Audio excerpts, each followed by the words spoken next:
എന്താണ് ഈ സ്കിൻ ബാങ്കിന്റെ ഒരു പ്രത്യേകത? അതിന്റെ ഒരു പ്രാധാന്യം ഒന്ന് വിശദീകരിക്കാമോ? സ്കിൻ ബാങ്കിന്റെ പ്രാധാന്യം ബേസിക്കലി സ്കിൻ നമ്മുടെ നാച്ചുറൽ ഡ്രസ്സിംഗ് ആയിട്ട് ഉപയോഗിക്കാനാണ് പ്രധാനമായിട്ട്.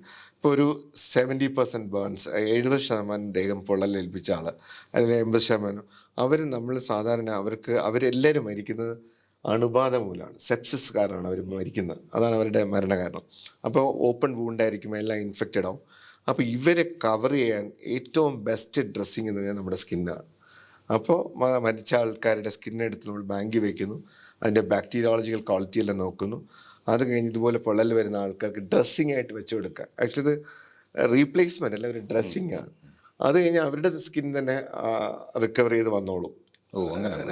അതായത് ഇത് ഗ്രാഫ്റ്റായിട്ട് വെക്കുന്നതല്ല, ഇത് ഒരു ബേൺസിൻ്റെ ഡ്രസ്സിങ് ആണ്. വളരെ ഏറ്റവും ബെസ്റ്റായിട്ട് വൂണ്ട് ഹീൽ ചെയ്യാൻ പറ്റുന്നത് ഈ നമ്മുടെ തന്നെ സ്കിൻ എടുത്ത് വെക്കുന്നത്. അപ്പോൾ ബേസിക്കലി ഒരു സ്കിൻ ഡ്രസ്സിങ് ആണ്. ഏറ്റവും കൂടുതൽ ഈ പൊള്ളലേറ്റ ആൾക്കാർക്ക് ഇതുപോലെ അണുബാധ വരാതിരിക്കാൻ വേണ്ടി ഓവർലൈൻ നമ്മൾ ഈ ബാൻഡേജ് ഒക്കെ കെട്ടി വെക്കുന്നതിൽ സ്കിൻ വെച്ച് ഡ്രസ്സ് ചെയ്ത് വെക്കുക. അത് പെട്ടെന്ന് ഹീൽ ചെയ്യും. ഇപ്പോൾ ബാങ്ക് ഇനോഗ്രേറ്റ് ചെയ്തു. നമ്മൾ ഫസ്റ്റ് 2 സ്കിൻ ബാങ്ക് ഇപ്പോൾ സ്റ്റോർ ചെയ്ത് കഴിഞ്ഞു. അത് ഉപയോഗിക്കാനും തുടങ്ങിക്കഴിഞ്ഞു.